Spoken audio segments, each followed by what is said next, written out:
Assalamualaikum warahmatullahi wabarakatuh. Perkenalkan, nama saya Fathul Hidayat. Saya dari kelas 4E. Baik, di sini saya akan menjelaskan isi dari materi PowerPoint saya yang berjudul Kajian SNI 03 1729 2012 untuk analisa rangka atap baja. Baik, langsung saja kita masuk ke materinya. Yang pertama yaitu ada latar belakang. Dalam konstruksi modern, pemilihan material struktur sangat penting untuk menentukan kekuatan, efisiensi, dan umur teknik suatu bangunan. Rangka atap adalah elemen penting yang melindungi bangunan dari cuaca dan memberikan kestabilan tambahan. Material baja semakin populer karena kekuatan daya tarik yang tinggi dan daya tahan terhadap beban besar dan fleksibilitas desain. Namun, untuk menjamin keamanan, perencanaan struktur baja harus mengacu pada standar seperti SNI 03 1729 2012. Baik, kita masuk ke rumusan masalah. Dalam kajian ini, membahas penerapan SNI 03 1729 2012 dalam perencanaan rangka atap baja.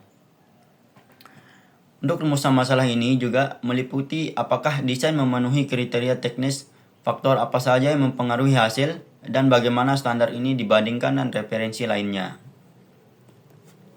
Nah, untuk tujuan kajiannya sendiri yaitu tujuan pertama adalah untuk menganalisis jauh mana SNI 03 1729 2012 digunakan dalam desain rangka atap baja.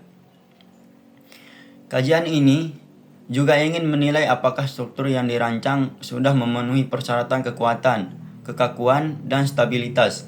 Selain itu, kajian ini mengidentifikasi faktor teknik seperti pemilihan profil baja dan sistem sambungan, serta memberikan evaluasi efisiensi penggunaan standar ini. Nah, langsung saja kita masuk dalam penerapan SNI 03 1729 tahun 2012. SNI ini mengatur proses analisis struktur dari penentuan beban hingga desain sambungan baja. Beban sendiri meliputi beban mati, beban hidup, beban angin, dan gempa. Metode analisis dapat berupa elastis atau LRFD.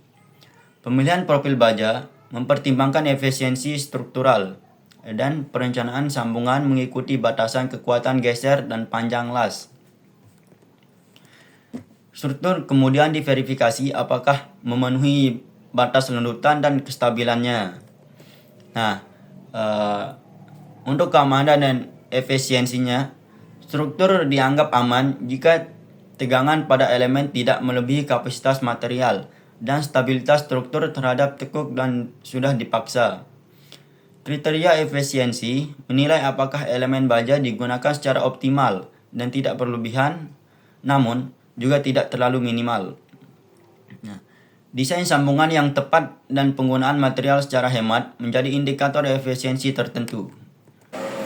Assalamualaikum warahmatullahi wabarakatuh. Perkenalkan, nama saya Ari Setiawan dari kelas E, kelompok E6. Di sini saya akan melanjutkan materi dari teman saya selanjutnya. Faktor teknis berpengaruh. Beberapa faktor penting meliputi jenis dan profil baja, panjang tentang sistem sambungan, serta pengaruh beban angin dan gempa. Stabilitas elemen seperti balok dan kolom sangat pengaruh oleh geometri, struktur, dan pembebanan. Faktor tambahan seperti korosi, perubahan suhu, dan metode perhitungan juga memengaruhi hasil akhir analisis. Perbandingan dengan standar lain. SNI 03 1729 2012 cenderung lebih konservatif dibanding AISC dan Eurocode, terutama dalam penanganan beban gempa dan angin. AISC lebih fokus pada efisiensi material dan pendekatan desain yang fleksibel. Eurocode memiliki pendekatan yang detail untuk berbagai kondisi geografis dan lingkungan dengan menggunakan material yang sangat efisien. Oke, di sini kesimpulan. SNI 03-1729-2012 memberikan perlindungan yang tinggi terhadap risiko struktural sesuai dengan kondisi Indonesia yang rawan gempa.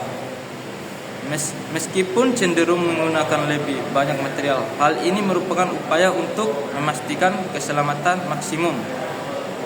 Standar ini penting untuk digunakan dalam desain struktur baja yang andal dan aman.